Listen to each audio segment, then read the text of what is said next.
Check bounce ہو جائے اور under section 489 AF کے FIR لانچ ہو جائے تو اس کے بعد ایسے کیس میں چیک باؤنس کے معاملے میں اس وقت بیل کرانا آلموسٹ امپاسبل ہو جاتا ہے جب ٹرائل کورٹ کے سامنے جہاں بھی یہ بیل سنی جائے یا بیفور اریسٹ ہے تو سیشنز کورٹ میں کہ صرف دو باتیں اہم ہیں کہ کیا وہ چیک ایشو کیا گیا تھا کسی پیمنٹ کی ادائیگی کی صورت میں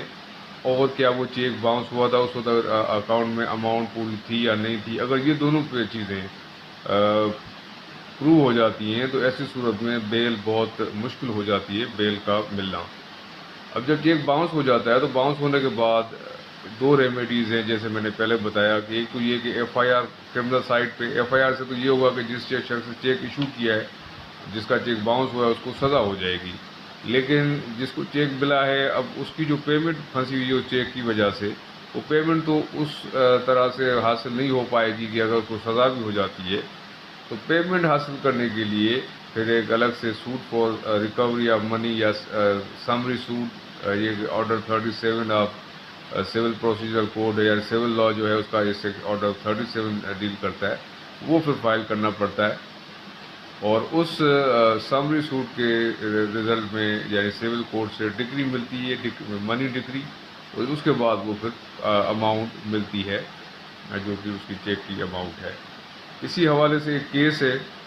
کہ ایک سمری سوٹ فائل ہوا on the basis of bounce check.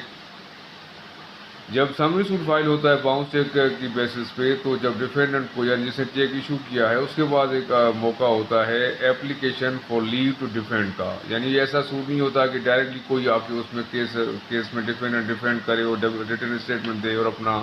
دفاع پیش کر سکے. اس سے پہلے اس کو کورٹ سے پرمیشن لینی پڑتی ہے جس کو application for leave to defend کہا جاتا ہے. اسی وجہ سے کہ یہ کیس میں بھی یہی ہوا کہ سمری سوٹ فائل ہوا ڈیفینڈنٹ کو نوٹس گیا ڈیفینڈنٹ نے application for leave to defend file کی. اس میں پلی یہ لی کہ وہ جو اماؤنٹ ہے چیک کی وہ اس نے ڈفرینٹ اوکیجنس پہ پلینٹف کو ادا کر دی تھی اور چیک کی ساری اماؤنٹ وہ ادا کر دی تھی. اب سمپل سی پلی تھی. اس کو ہم نے بھی اپوز کیا کہ صرف ایک سمپل پلی لی گئی ہے کہ یہ ڈفرینٹ اوکیجنس پہ پیمنٹ قسطوں میں ادا کر دی گئی. اس کے حوالے سے کوئی ایسا ایویڈنس نہیں ہے کہ پیمنٹ کب دی گئی کتنی اماؤنٹس میں دی گئی کس ڈیٹ کو دی گئی کس کے سامنے کون وٹنس تھا. یہ ایک کھوکھلی سی پلی ہے کہ عذر ہے کہ ہم نے یہ قسطوں میں ادا کر دی تھی چیک کی اماؤنٹ اور ایسی کھوکھلے عذر کو کورٹ نے بھی ایکسیپٹ نہیں کیا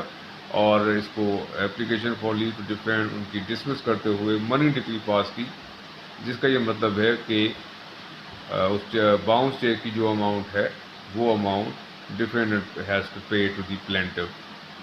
سمری سوٹ میں جو ڈگری ہوتی ہے اس کو منی ڈگری کہا جاتا ہے.